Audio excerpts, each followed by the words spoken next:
Hi, I'm Zara McDermott, and you can watch my brand new documentary To Catch a Stalker on BBC iPlayer now. But first of all, I wanted to tell you about why I wanted to make this programme and why it's so important to me.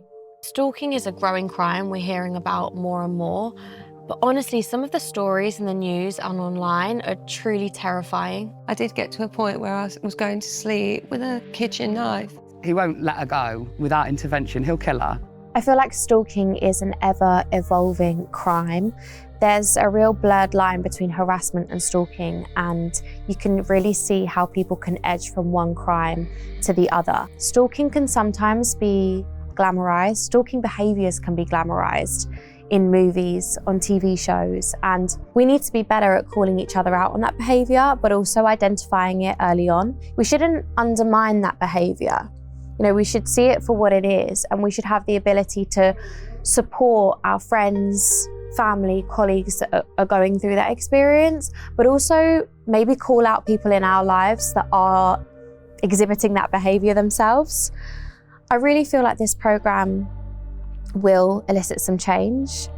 I think this is going to make a difference to a lot of people's lives, and I would love for this documentary to be shown in schools because this is a really, really important subject. 1 in 7 people over the age of 16 will experience stalking at some point in their lives. That's an incredibly scary figure. You know, chances are someone you know will experience this. We need to understand how to best support victims and how to create change in our society so that we can try and put a stop to this. I'm here to support you, to try and give you the safeguarding that you need. Does the risk increase by changing your number because he now can't make contact? It's so important to me to make a programme that puts the victim first. It's not about sensationalising what they're going through or creating anything out of the ordinary. For these people, they're living this every minute of every day, and I felt it was important for the viewer to sit with that and really experience those emotions as they're happening. This is not a documentary that looks at people's stories retrospectively. This is a present, in the moment programme, because how else can you fully understand what a victim has to go through on a day-to-day basis without walking in their shoes?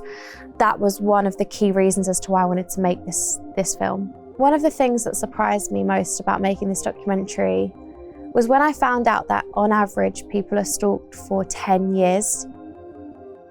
I have spent the last almost a year with stalking victims, and obviously I've spent time with them. I've gone through a small amount of the emotions that they go through on a day-to-day basis.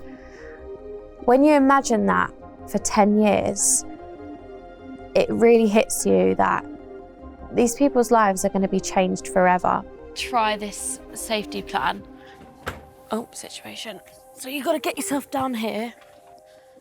And then you'd have to... Sorry, I couldn't do that. I mean, maybe if I'm like in a lot of stress I could, but...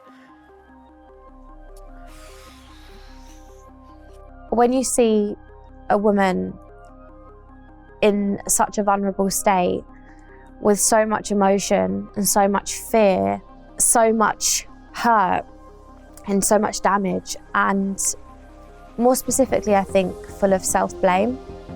For me, I feel that injustice. I feel that sense of, why her? Why does she have to experience this? And it makes me so upset and so angry sometimes when I'm filming with them and I'm listening to their experiences, and I look at a vulnerable woman and I ask why.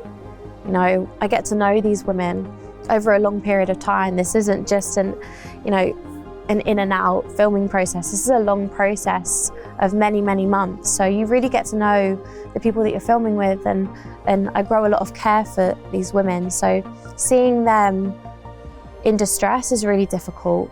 The women that I film with in this programme are so incredibly strong, and they are amazing and brilliant and wonderful, and this film, this series, wouldn't be what it is without them and their bravery in sharing their stories. So I have so much to thank them for.